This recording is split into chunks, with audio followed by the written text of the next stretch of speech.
Hi everyone, welcome to CUT exam factor. मेरा नाम है गौरव और इकोनॉमिक सीरीज़ को कंटिन्यू करते हुए आज हम देखने वाले हैं क्वेश्चन को जो कि इनफॉर्मल सेक्टर टॉपिक से पूछा गया है। और साथ ही में हम ये भी चेक करेंगे कि इससे मिलते जुलते क्वेश्चन जो कि नेक्स्ट ईयर सीयूटी में आ सकता है, क्या आप उसको सॉल्व कर पाते हैं या नहीं। तो ठीक है, आइए इस क्वेश्चन को पढ़ते हैं। सबसे पहले इस क्वेश्चन को देखिए, ये किस चैप्टर से पूछा गया है। ये चैप्टर है आपका एम्प्लॉयमेंट,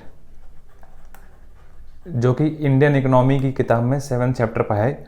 इस चैप्टर को अगर आपको क्लियरली इसके ब्रॉड टॉपिक समझने हैं तो इसमें आपको informal economy, formal economy as well as other topics को भी एक कॉन्सेप्चुअली अंडरस्टैंडिंग डेवलप करनी पड़ेगी। इस क्वेश्चन को रीड करते हैं। Identify those considered working in informal sector. Very simple question, straight forward question है। आपको आइडेंटिफाई करना है कि इनमें से जो ऑप्शन दिया गया है कौन से लोग इनफॉर्मल सेक्टर में एम्प्लॉयड हैं। पहला ऑप्शन है पुलिस कांस्टेबल, दूसरा ऑप्शन है साइकिल रिक्शा पुलर, तीसरा ऑप्शन है owner of bakery employing 6 people, चौथा ऑप्शन है अ गवर्नमेंट स्कूल टीचर और पांचवा ऑप्शन है worker in a shop which has 4 hired workers.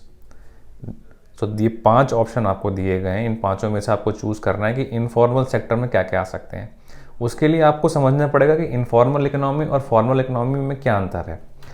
Let's see the concept.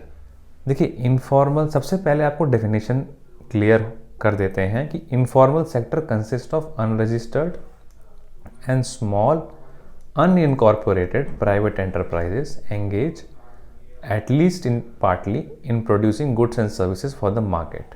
ठीक है, ये इनफॉर्मल सेक्टर ब्रॉडली डिफाइंड है। इसके बाद आपको जो इंपॉर्टेंट पॉइंट्स रिमेंबर करने हैं, workers who work in the organise sector are not entitled to social security benefits. देखिए, दोस्तों, 2 तरह की इकोनॉमी होती है, एक फॉर्मल इकोनॉमी, एक इनफॉर्मल इकोनॉमी। फॉर्मल इकोनॉमी जो होती है वो डिस्क्राइब की जाती है जहाँ पे गवर्नमेंट के रूल्स एंड रेगुलेशंस को अप्लाई करते हैं। For example, let's say people who are working in corporations और people who are employed as teachers in government schools and various other big corporations, वो फॉर्मल इकोनॉमी के अंदर आते हैं और उनके पास सोशल सिक्योरिटी बेनिफिट्स होता है। They have social security benefits. ठीक है, इनकी जो जॉब होती है वो एक कॉन्ट्रैक्ट के थ्रू साइन होती है। There is a job contract available to them in which there are specific guidelines कि उनको क्या फैसिलिटीज़ मिलेगी या क्या नहीं मिलेगी। लेकिन अगर इनफॉर्मल इकोनॉमी की बात करें, देखिए, इनफॉर्मल इकोनॉमी में ऐसा कुछ भी नहीं होता। क्यों? क्योंकि वहाँ पर जो डेफिनेशन है वो आपको अनऑर्गेनाइज सेक्टर के बारे में होते हैं। वहाँ पे गवर्नमेंट का रूल्स एंड रेगुलेशन अप्लाई नहीं होता। फॉर एग्जांपल, आपने देखा होगा कि जितने भी ये हमारे डिलीवरी बॉयज़ हैं जो कि अमेज़ॉन, फ्लिपकार्ट या फिर आपका स्विगी, इन सब में काम करते हैं, ये सारे के सारे आते हैं हमारे इनफॉर्मल इकोनॉमी में।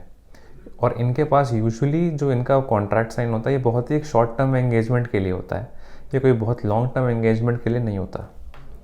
नेक्स्ट पॉइंट इज, क्या आपको मालूम है 94% ऑफ वर्क फोर्स इंडिया में इनफॉर्मल सेक्टर वर्कर्स की है।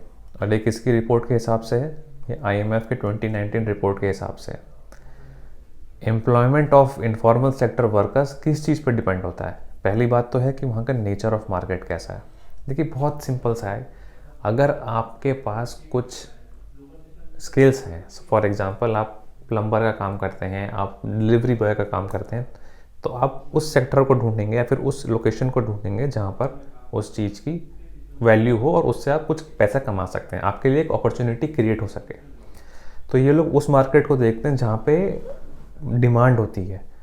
अब जब डिमांड फेवर में है तो इन लोगों को काम मिल जाता है, जब डिमांड फेवर में नहीं है तो ये कुछ काम नहीं कर पाते। फॉर एग्जांपल, आपने देखा होगा जब कोविड-19 आया तो लाखों लोगों की नौकरियां चली गईं।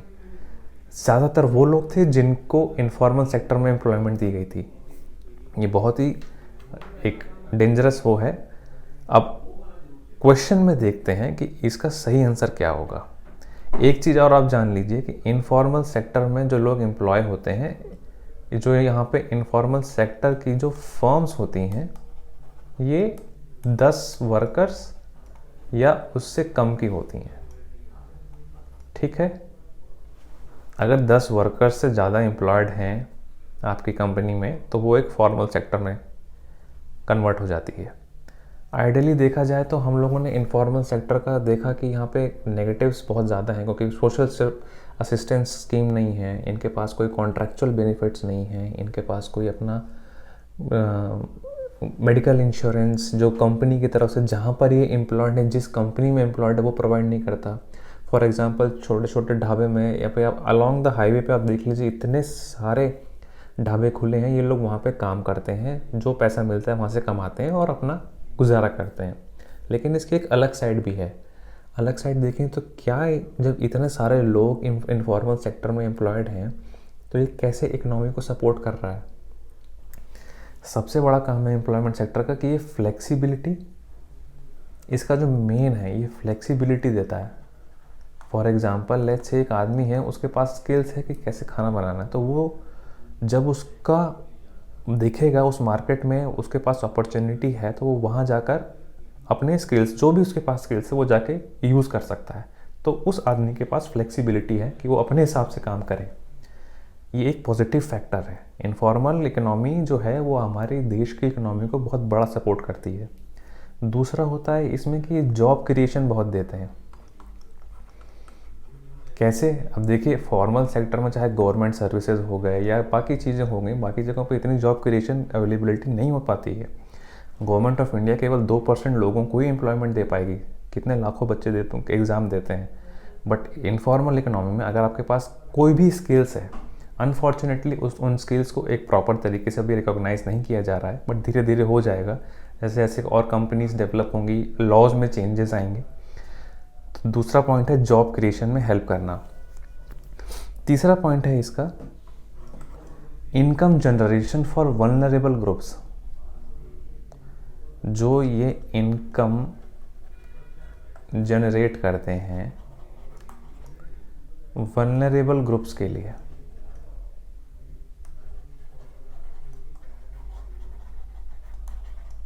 वल्नरेबल ग्रुप्स का मतलब ये कि जो बहुत ही पिछड़े इलाके हैं जहाँ पे लोग रहते हैं, सर्वाइव करते हैं, बहुत ही मेजर मीन्स ऑफ रिसोर्सेज हैं उनके पास, इनफॉर्मल इकोनॉमी में वो आके आराम से काम कर सकते हैं और उनके अपने लिए कुछ कमा सकते हैं, अपने परिवार को, बच्चों को जितने सहायता हो सके रोटी कपड़ा मकान दे सकते हैं। अब इस चीज़ों को समझने के बाद अब आप समझ सकते हैं कि कौन से ऐसे पॉइंट्स हैं। ये 4 ऑप्शन दिए गए हैं आपको, A, B, C और D। कौन सा सही ऑप्शन है? क्या आपको लगता है एक पुलिस कांस्टेबल इनफॉर्मल सेक्टर में आएगा? बिल्कुल नहीं आएगा, क्योंकि वह गवर्नमेंट ऑफिसर है, एक गवर्नमेंट ऑर्गेनाइजेशन में काम करता है, उसके पास एक कॉन्ट्रैक्ट है। ऑप्शन बी है आपका साइकिल रिक्शा पुलर। क्या एक इनफॉर्मल इकोनॉमी है? बिल्कुल है। कितने साइकिल रिक्शा पुलर रोड पे आपको दिखते हैं? क्या उनके पास कभी आपने देखा कि कोई वो जा रहा हो बैंक में अपना टर्म इंश्योरेंस पॉलिसी देखने के लिए या मेडिकल इंश्योरेंस क्लेम करने के लिए, या फिर वो कहीं जा रहा हो? वो डिपेंड करता है रोज़मर्रा की उसके पास जो इकोनॉमी, इनफॉर्मल इकोनॉमी चल रही है, उससे कितना पैसा कमा रहा है। तीसरा है owner of a bakery employing 6 workers. अब देखिए, ये 6 वर्कर्स का आपको ध्यान रखना है। अभी क्या बोला कि जहाँ पे 10 वर्कर से ज़्यादा लोग काम करते हैं केवल वही फॉर्मल है, 10 से कम इनफॉर्मल है। तो ये बेकरी जो 6 लोगों को नौकरी दे रहा है, ये एक इनफॉर्मल इकोनॉमी का पार्ट है। D is government school teacher. Government school teacher is employed by the government. He or she has the benefits of social security schemes, of dearness allowance, of travel allowance, of having a monthly salary coming into her or his account. So it is protected by various kinds of laws and regulations, and it is regulated by the government laws. तो ये एक formal economy है, formal sector का part है। और E option है आपका worker in a shop which has 4 hired workers. Same logic, 10 worker से कम, whatever the company is there, whatever the organisation there, चाहे वो कपड़े की दुकान हो, चाहे वो बेकरी की दुकान हो, चाहे वो आपका कोई भी फ़ोटो स्टेट का शॉप हो, चाहे इंटरनेट कैफ़े हो, अगर 10 लोग से कम काम करते हैं तो वो इनफॉर्मल इकोनॉमी का हिस्सा होता है। Now coming to the 4 options A, B, C and D। तो इसका clearly you can see when A option is eliminated like police constable, so automatically A and D are eliminated because A option is not the correct answer. The question is asking about कौन से लोग informal sector में काम करते हैं। अब ए element होगा तो ए ऑप्शन और डी ऑप्शन अपने आप हट गया। और डी पॉइंट, चौथा पॉइंट था हमारा गवर्नमेंट स्कूल टीचर। अब डी चेक करिए इन चारों में कहाँ पर है, डी हमारा सी ऑप्शन में है, तो ये भी एलिमिनेट हो गया। इस टेक्निक को बोलते हैं एलिमिनेशन टेक्निक।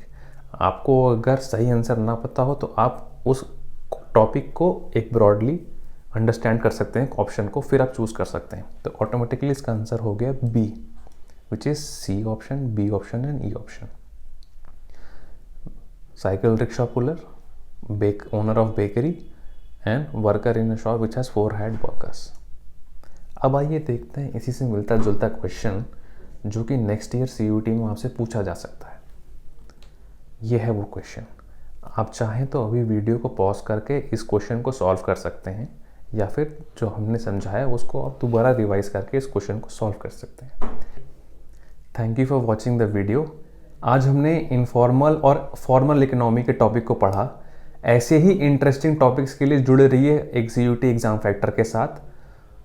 पिछले वीडियो में हमने ह्यूमन कैपिटल फॉर्मेशन चैप्टर के ह्यूमन डेवलपमेंट टॉपिक को पढ़ा था, वो आपको राइट में लिंक मिल जाएगा, उसको जाके आप रिवाइज कर सकते हैं।